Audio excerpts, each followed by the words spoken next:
Bueno, una primera impresión que les dejó parte del material, porque creo que eso ustedes que conocen mucho más por haber sido juez y en el caso de José Antonio por estar en una organización que sigue de cerca todas las condiciones de los establecimientos penitenciarios. Doctor, ¿qué te pareció? En primera instancia, parte del informe, porque yo creo que vos conocés mucho más que esto. No, el informe es bastante elocuente, Oscar, primero porque lo que hace es refleja simplemente una realidad que va creciendo.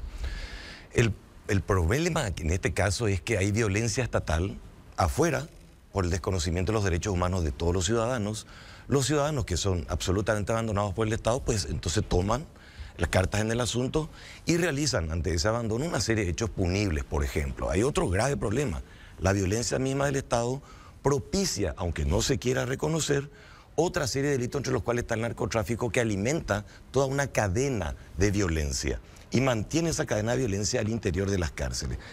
La cárcel es un negocio. No lo dije yo solamente, sino lo han dicho investigadores como Juan Martens y otros que han hecho relevamientos dentro del sistema penitenciario donde todo tiene precio.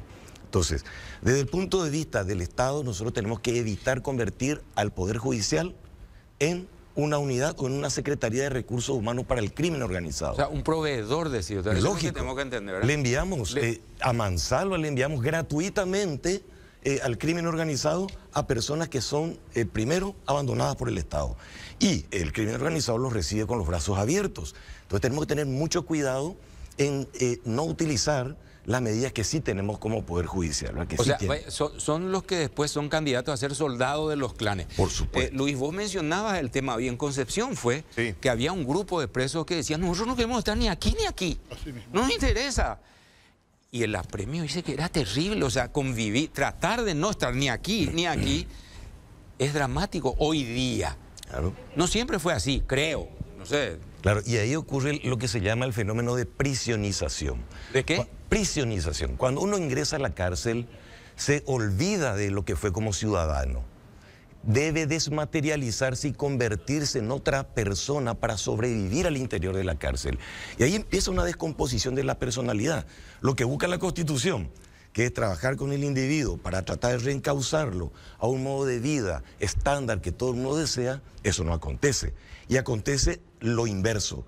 Acontece un mecanismo de despersonalización del individuo que tiene que acomodarse a las fuerzas y al poder real, porque el Estado no tiene presencia real.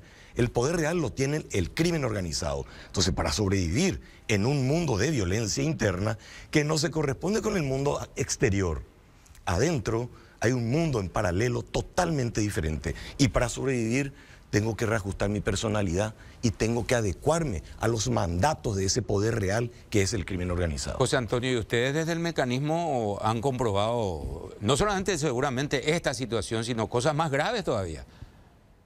Cuando uno visita la cárcel de emboscada Padre Juan Antonio de la Vega y encuentra en una celda para 3 personas, 22 personas albergadas. A nosotros no nos contaron esa historia, lo vimos. El mecanismo tiene una práctica que es una técnica probada por la psicología que se llama la técnica del rapport, que es la mejor forma de ser empático, es hacerle ver a tu entrevistado, en este caso la persona privada de libertad, que vos te pones en su lugar. ¿Dónde te pones en su lugar? En su celda. Nosotros entramos hasta la celda, entramos hasta el corazón, hasta la cocina de la cárcel. Entonces no es que nos contaron. En relación con el informe, me parece bueno, tan bueno que me dejó con ganas de muchísimo más. Por ejemplo, suscribo todo lo dicho por mi colega Orlando Castillo, porque en el fondo esa es la tesis que hemos venido sosteniendo desde el mecanismo, desde hace 10 años que el mecanismo funciona. Cuando nosotros nos dicen ustedes qué es lo que hacen, nosotros tenemos una respuesta. Creemos que hay un antes y un después en el sistema penitenciario con y sin mecanismo nacional de prevención de la tortura. Hoy se habla de estos temas. Hoy tenés un informe como el que produjo Fátima. ¿Y por qué me quedo con ganas de más? Porque me gustaría profundizar muchísimo en cómo se hace desde la imaginación, desde la sociedad, para entender que ese no es un problema del Ministerio de Justicia, es un problema de toda la sociedad. Esa explosión que puede hacer el sistema penitenciario y que está a las puertas, nosotros lo venimos advirtiendo como mecanismo hace muchísimo tiempo, puede explotar muy mal.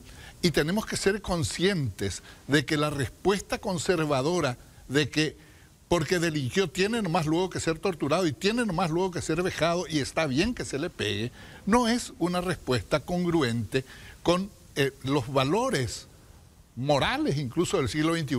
Me hubiera encantado que el magistrado italiano que fue entrevistado, le voy a pedir a Fátima la clave para poder hablar con él, dijo, son dos los problemas.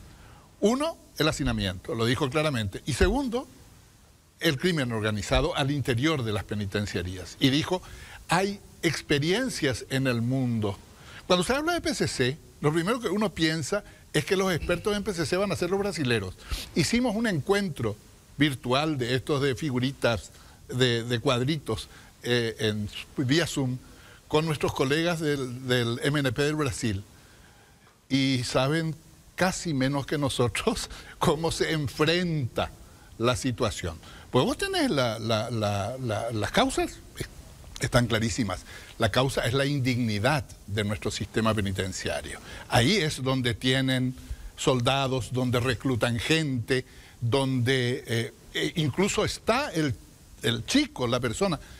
Cuando uno comprueba que de esos 16.380 personas privadas de libertad que hay en este momento, el 65% tiene entre 18 y 40 años.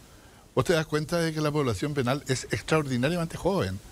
En el momento en que más tienen para dar a sí mismos y a sus familias, están vejados de la manera más cruel y sin ninguna posibilidad, con el agravante de que el Estado soslaya su condición de garante de derechos de las personas privadas de libertad o en encierro bajo custodia del Estado. Por eso ambos, y mis compañeros acá, concluyen un poco una suerte de mirada piadosa sobre delincuentes. Porque eso es lo que después te dicen. Ustedes están demasiado condescendientes. Ahí están peligro. Ahí hay gente que mató a niños, a mujeres, que asaltó, no tiene ningún problema meterte un balazo, un cuchillazo. Ay, pero yo tengo nomás yo esa sensación de que siempre que hablamos del tema nos dice, che, ustedes no están, eso están presos por algo ahí. Es que esta es, ¿sí? Es una realidad que tiene dos caras. Una, sin lugar a dudas, es esta, la de la superpoblación de cárceles y de la necesidad de buscar medidas alternativas como solución para un problema grave penitenciario. Pero del otro lado también tenés una población que cada día debe vivir presa por culpa de la inseguridad, sí, y se encuentra enfrente con delincuentes con 18, 19, 20 antecedentes que lamentablemente víctimas de las drogas son un verdadero peligro en la calle. Entonces es un dilema muy largo y que tiene que tener una solución integral. No pasa solamente por el tema penitenciario. Así entendí, no sé, Estela, si vos entendiste así. Cuando el doctor Pedro Mayor Martínez y también José Antonio hablan de violencia desde el Estado, no es la violencia física, es por ausencia de políticas que ayuden a que la gente no delinca. Claro. Así mismo. ¿Cómo entendemos así o no? Sí. Creo por lo menos, ¿verdad? Es cierto. Claro, y cuando se habla de violencia, si nosotros vemos a la sociedad como está hoy y con un nivel de pobreza muy alto, esa gente que pertenece a ese grupo humano, ¿a quién recurre? Recurre al Estado y el Estado no le brinda. No le brinda. Medicamentos no existen. Existen carcasas de un Estado que no es eficiente. Entonces la gente recurre a quien le da una solución. ¿Quiénes son los que dan soluciones? Hoy. Un esquema de delincuencia organizada que también trabaja con ello. Entonces, la ciudadanía tiene que entender que el Estado tiene que proveer, lo que dijo el magistrado italiano, soluciones. No podemos tratar a todos por igual. Claro que hay delincuentes que primero tienen una patología, son psicópatas o tienen alguna predisposición muy alta a crímenes violentos. Esa persona tenemos que tratarlos con los mecanismos legales que existen y eso se tiene. Pero no todos tienen que es recibir el mismo tipo de reacción desde el Estado. Entonces acá hay delincuencia de cuello blanco, que es para mí la más peligrosa al fin y al cabo, porque la delincuencia de cuello blanco lo que hace es justamente incide en el Estado para sacar recursos para una población que necesita. Luego tenemos una delincuencia de calle, que es la que más nos afecta. Yo fui víctima de un asalto en la Costanera, hace cuestión de un mes. Me salvé ¿Era juez todavía o no? No, ya estaba caminando con mi esposa y viene un joven, seguramente 18 años, me se arroja un arma, me apunta y bueno, me salvo milagrosamente. Pero no por eso tenemos que empezar a decir, tiene que ir a parar con sus huesos a la cárcel para que se pudra. No, porque este chico tarde o temprano va a salir de la cárcel. Y en la cárcel, como lo explicaba José Antonio, hoy nuestras cárceles no cumplen con el postulado constitucional de resocialización, sino de destrucción. Entonces, si yo meto una bombita, un bocadillo, meto en la cárcel y no lo desarmo, no lo desactivo, cuando vuelva a su salida, a la sociedad, pues ya tiene un poder destructivo. Exacto. Y va a explotar en algún momento. Claro, y el nivel de resentimiento en la calle es el mismo. Su casa no cambió por el tiempo que estuvo recluido. Entonces, él es el primer escenario de descomposición social, está justamente en la periferia. No digo con esto que la pobreza sea necesariamente la disparadora de la criminalidad, pero que, digamos, se predispone a la gente a la búsqueda de recursos por cualquier medio, como decía esta chica, motivada por la necesidad a vender droga, que es el 100% de las mujeres que se encuentran recluidas en el Buen Pastor. Qué bueno, sí. Sí, perdón. El tema del narcotráfico, porque mirando un poco el historial de la situación de las cárceles, siempre hubo precariedad, siempre hubo superpoblación, pero no la violencia que vemos hoy, y esa violencia está directamente conectada con los presos narcotraficantes, y tenemos ahí dos bandos, el Clan Rotela y el PCC y a veces el Comando Vermelho, que tienen el control de la cárcel, y el Estado está preso dentro de las penitenciarías porque no puede hacer nada. O sea, hay una nueva configuración, por llamarlo de alguna manera, de los habitantes de las cárceles, y eso genera un nuevo desafío al Estado. ¿Cómo logramos eso? Porque construyendo más cárceles nomás no es la solución, definitivamente. Construir cárceles es habilitar más depósitos de personas. Más grandes, más lindos, un tiempo nomás. Juan Antonio de la Vega tiene 15 años como penitenciaría y estaba pensado para 300 personas, hoy tiene 1.400. ¿Cuánto? 1.400. Entonces, estamos hablando de realidades que tienen que ver, por ejemplo, con una ley plenamente vigente, que es el de la utilización, y el doctor Pedro Mayor Martínez puede darnos mayor luz sobre eso, de las pulseras electrónicas, por ejemplo, ¿verdad? Para las personas que, teniendo ya un momento de su condena próximo a compurgar su pena, deje de estar en la cárcel y sea controlada a través de dispositivos electrónicos. Pero esa ley está vigente en el Paraguay. Cuando se le dijo esto al Estado, el Estado dijo que pague el preso su pulsera, y la pulsera es cara. Entonces hay que encontrar por algún lado una solución. Nosotros como mecanismo propusimos lo que se llamó en un momento dado cumbre de poderes, que era llamar a los tres poderes del Estado para hablar del tema del sistema penitenciario como una cuestión que interesa, repito, a la sociedad en su conjunto. Y no hemos tenido el eco que hubiéramos querido. Avanzamos en algunas cosas. Hemos logrado, por ejemplo, devolverle al magistrado judicial su dignidad de tal, en el sentido de no estar pendiente permanentemente de qué era crimen y qué no, para tener que dar para no poder otorgar medidas que no sean la prisión preventiva, por ejemplo, ¿verdad? Entonces, ha habido algún cambio, pero necesitamos cambios, como decía Luis, muchísimo más profundos, cambios que interesen también a la comunidad. No, si me permiten, vamos a hacer una pausa, pero quiero dejar flotando este tema. El porcentaje de procesados que ya cumplen incluso la condena mínima y siguen allí. Sí, es lo que se llama pena anticipada. Correcto. Y lo otro, el magistrado. Pedro es un ex juez de garantías y sabe muy bien, dice, y Pedro se expone públicamente, ¿verdad?, una censura de la ciudadanía de ese prejuicio. Ese y la policía. Y la policía, yo no tengo nada que ver, el Ministerio Público no hizo y el juez encima le da. Es decir, ¿y por qué el juez no puede otorgar, ¿verdad?, una libertad como la que mencionaste, ¿verdad?, en condiciones del Estado cumpliendo con su función también? Porque si no se deja al juez mano arriba y dice, yo no voy a dar más. Hay cosas más terroríficas que eso. Contar nunca va a ser suficiente para un análisis total y sobre todo del pronóstico que deberíamos hacer, que sería lo ideal para mejorar este sistema. A corto plazo yo no veo ni a aquellas personas que nos están viendo. No sé si ni a mediano, porque hay tantas cosas. Ustedes hablan de una transformación que no se va a dar. No se va a dar a corto plazo. Y bueno, y de los jueces que están prisioneros incluso. Escuchen esto porque esto es muy importante y yo apelo siempre a la memoria del ciudadano, hombres y mujeres que están atentos a la información, del criterio político para las cuestiones jurídicas. Ese es un peligro para esta sociedad, porque ese criterio político que se espera lo que hizo fue embretar a la propia Corte Suprema de Justicia, que no está en condiciones de darle garantía para su función. Al magistrado, no sé si al Ministerio Público, pero particularmente al magistrado. ¿Cómo viste durante todos estos años, juez, doctor, eso? Y realmente fue muy grave el sometimiento del Poder Judicial.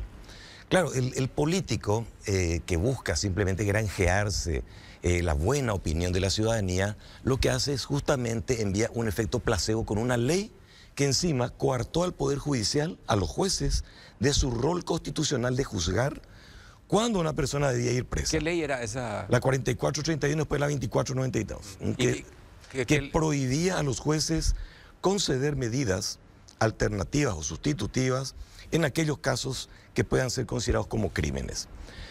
Esa fue una ley, desde mi punto de vista, absolutamente inconstitucional.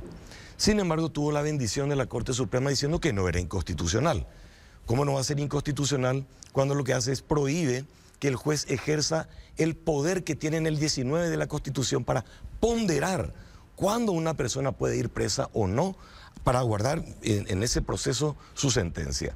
Se le cercenó al Poder Judicial esa facultad. ¿Por qué? ¿Para qué? Porque formaba parte de un populismo. El populismo de enviar a la ciudadanía el esfuerzo coordinado de los poderes del Estado en dar seguridad, cuando en realidad lo que se ha hecho es enriquecer ese grupo poblacional, acrecentar el hacinamiento carcelario y potenciar al crimen organizado en las cárceles. Lo sabían, fueron advertidos, hicieron algo. Al final, hace cuestión de 4 años, fue derogada esa ley, devolviendo el poder a los jueces de decidir en qué caso. Y lo de la pulsera que mencionaba Antonio. La pulsera es un mecanismo útil para delitos violentos, no para todo. No voy a estar aplicando la pulsera a un estafador o a un reducidor. Voy a elegir, porque el violento es el que tiene que ser controlado, pero tampoco debemos enviar al violento necesariamente a la cárcel. Hay un perímetro que puede ser verificado satelitalmente con una unidad de acción inmediata desde el Ministerio del Interior, que puede enviar un mecanismo, un vehículo para interceptar al individuo que está saliendo del perímetro de seguridad.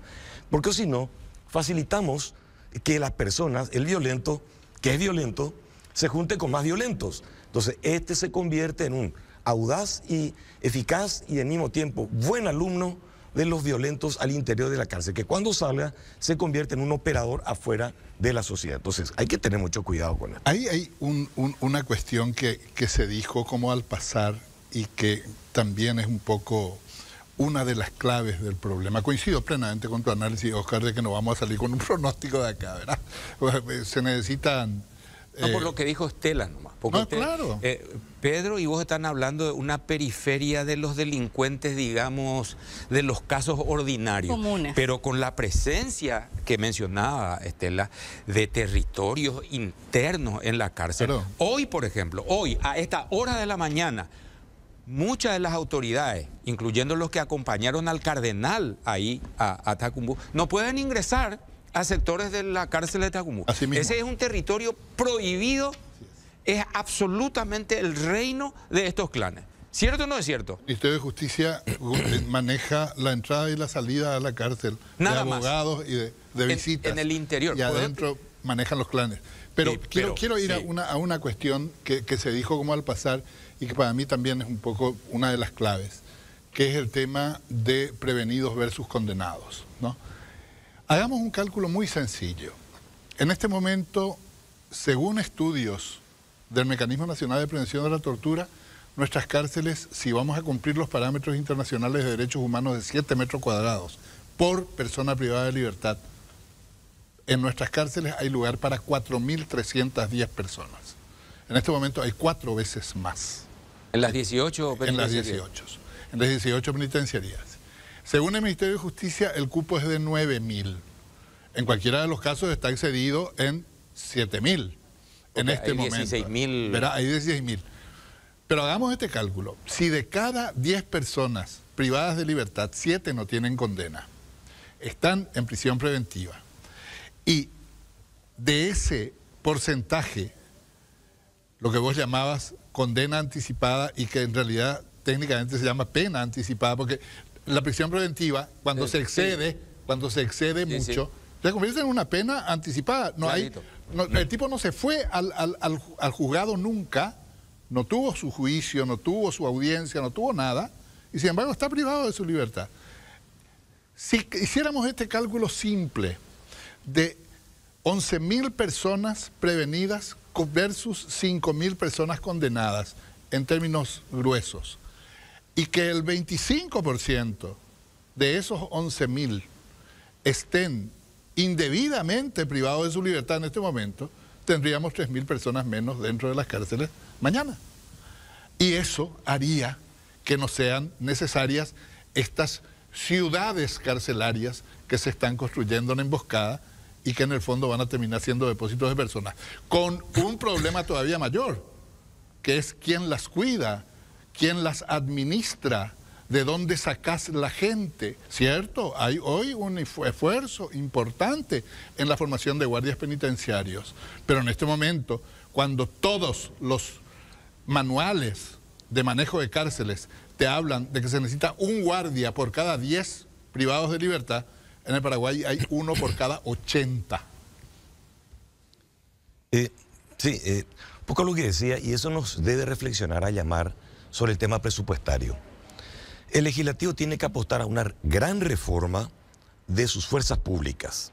Necesitamos una policía mucho mejor preparada y un ejército que se readecue en todo caso, una reformulación de fuerzas. Porque en cualquier batalla, y en este momento en la batalla contra el crimen organizado, tenemos que empezar a pensar en escenarios creativos y en escenarios dignos, inclusive para el crimen organizado. No porque alguien esté en el crimen organizado deja de ser persona, pero nosotros como Estado tenemos que dar seguridad al resto de la ciudadanía.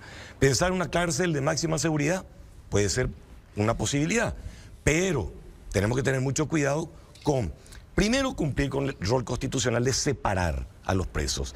2, tenemos que darle a nuestra ciudadanía que no está presa aún la posibilidad de que no tenga que delinquir.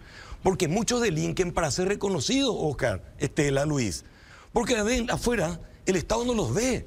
Cuando uno entra en la cárcel come 3 veces al día. Y eso para mucha gente es algo que nunca tenían. Entonces, tenemos que dejar de darle alternativa a la gente para que delinca, para ser reconocido como ciudadano. Y el Estado está ausente afuera. Si está presente afuera, vamos a tenerlo adentro con mejores potencialidades. Separar a los condenados de los que están prevenidos. Pero también en el prevenido se genera el fenómeno de un Estado ausente afuera. Por el círculo, la puerta giratoria. Yo salgo, pero no quiero salir, quiero volver a donde me tienen bien. Entonces, inmediatamente, como teníamos el caso de Tyson, un chico de 18 años, que apenas salía ya robaba una manguera para volver a ingresar. Porque adentro de la cárcel estaban sus amigos guardiacárceles, estaban sus otros presos, la hermandad carcelaria a la que quería regresar. Qué dramático es, porque nos queda esa sensación, queridos amigos invitados el día de hoy, de lo siguiente, que cuando hablamos de construir más establecimientos, de modernizar, en realidad lo que estamos haciendo es dotarle de infraestructura a una verdadera industria, una economía que funciona con autonomía y mueve una cantidad de dinero, porque el negocio penitenciario es enorme, ve negocio en cada una de las cosas. Decía, espera un ratito, parte del impuesto que me están cobrando vamos a invertir para darle mayor infraestructura a una industria que genera riqueza para la gente de adentro y sobre todo para la gente de afuera. Así es. Fíjense en esa, no sé si estoy pensando, Estela, me mirás así y decís, ¿qué estás diciendo? Estamos dando ahí insumo para una... ¿Cuánto mueve? Yo siempre pienso en ese trabajo de Sebastián Hacha que habla de la economía esta subterránea. ¿Cuánto dinero se mueve en el sistema penitenciario que el Estado no ve? Uno de los lugares, cuando uno habla con mucha gente que sabe de cómo funciona el sistema penitenciario, nosotros hablamos de maletines para la corona en aduanas, en la DINAC. El maletín de las cárceles es muy importante. Y ese es maletín para la corona. ¿Quiénes administran las cárceles? ¿Qué movimiento político administran las cárceles? ¿Quiénes son los líderes que ponen a sus hombres en las cárceles? No es para mejorar el sistema, es porque el maletín de las cárceles es bastante jugosito. Hay mucho dinero. Perdón, muchísimo. Se mueve muchísimo dinero. Con el alquiler de las privadas en las cárceles hay una fortuna inmensa. Por decir, una pizca, un rubro. Lo decía Orlando Castillo, para pasar de un lugar a otro y llegar hasta sanidad. Todo se paga. Tenés que pagar. 2.000 dependiendo del portón. ¿Alguna vez, doctor? ¿Se estimó alguna vez el movimiento de dinero con este sistema que tenemos en las cárceles? Muy especulativo sería, pero acá hay un dato muy importante que hay que manejar. José Antonio y el mecanismo en el que yo formo parte como órgano selector durante 10 años, ¿verdad? Desde su creación, pero ahora ya no, se ha monitoreado y los informes han sido dramáticos desde siempre. La cantidad de dinero es lo suficientemente interesante para que un sistema carcelario perverso como el que tenemos perdure porque sea exitoso para algunos. Claro. Entonces, desde afuera es perverso, es horrible, pero no es tan horrible ni perverso para muchos. No conviene cambiar.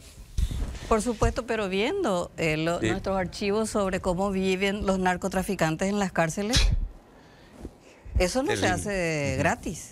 Totalmente. Les agradecemos su tiempo. En realidad es una suerte de abuelo de pájaro nomás el tiempito que nos permite, pero era bueno que la ciudadanía entienda estas cosas y comience a ver la necesidad de que en la elección, en la selección de los que van a estar en los cargos de gobierno del Estado, ¿sí?, en todos los cargos electivos, elijamos a aquellos que puedan a corto, a mediano plazo darnos una solución a los ciudadanos. Yo celebro que se haya usado el Día de las Mercedes para esta charla, porque es importante llamar la atención sobre estos aspectos sociales que nos tienen que impactar cada vez más. Gracias, José Antonio. Gracias, Pedro. Muy amable.